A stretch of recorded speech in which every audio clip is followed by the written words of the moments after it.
અમદાવાદમાં વટવા વિંઝોલને જોડતો રસ્તો બિસ્માર થયો છે। 10 વર્ષથી ટીપી 91 પડી હોવા છતાં પણ રોડ બન્યો નથી। અનેકવાર રજૂઆત છતાં માર્ગ નથી બનાવવામાં આવ્યો।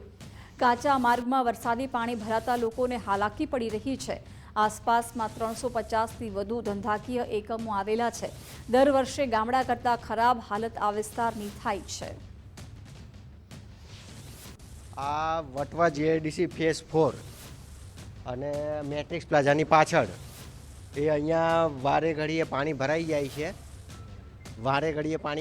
છે। અને જવા આવવામાં બહુ જ તકલીફ પડે છે। એટલે ખાડા ટેકરા એટલા બધા છે, એની અંદર પાણી ભરાઈ જાય છે, એટલે પેલું ગાડી હોય એ હલક ડોલક નાવડીની જેમ ચાલે છે અને બેલેન્સિંગ એવું રહેતું નથી। આ તો નાના વ્હીકલને તો બહુ જ તકલીફ પડે છે। ટ્રક બકને એને તો વાંધો નહીં, પણ નાના વ્હીકલને તો બહુ તકલીફ પડે।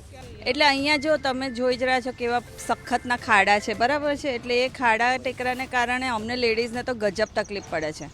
અને એમાં ચોમાસામાં તો બધે પાણી ભરેલા હોય, એટલે જો ચાલુ વરસાદ હોય ને તો ખબર જ નથી પડતી ક્યાં ખાડો છે ને ક્યાં રોડ છે।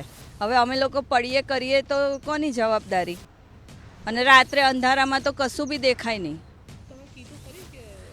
હા, અરજી કરેલી છે, પણ કોઈ કશું ધ્યાન જ નથી આપતું। આ રોડ 2010માં રોડ ટીપી પાસ થયેલી છે। આ વિંજોલની ટીપી 91 પાસ થયેલી છે। અનેકવાર રજૂઆત કરવામાં છતાંય તેમ સુધી આજ દિન સુધી આ રોડના સ્થાનિક કોર્પોરેટરો દ્વારા કોઈ બનાવવામાં તસ્દી લેવામાં નથી આવતી। વેપારીઓ દ્વારા અનેકવાર રજૂઆતો કરવામાં આવેલી છે, તો કહે છે કે નહીં થઈ જશે, હૈયા ધારણા આપે છે, પણ આજ દિન સુધી એ લોકોએ આ રોડ બનવામાં તસ્દી લીધી નથી। ને અહીંયા જે આપણે ઊભા છે ત્યાં ગજાનન અને અક્ષર એમ કરતાં 300થી 350 એકમો આવેલા છે આ રોડ ઉપર। અને અહીંના જે વેપારી વર્ગ સાથે સાથે જે આવનારા રોજનવાર જે કર્મચારીઓ હોય છે એમને પણ અનેક ઘણી મુશ્કેલીઓ પડી રહી છે આ રોડ બનવાના કારણે। તો હું આપના થકી કોર્પોરેશન અને સ્થાનિક સરકાર ગુજરાત સરકારને રજૂઆત કરવા જેટલું બની શકે એટલું વહેલી તકે આ રોડ બનાવીને અને આનું નિરાકરણ લાવી આપે એવી અમારી આપના દ્વારા માંગ છે।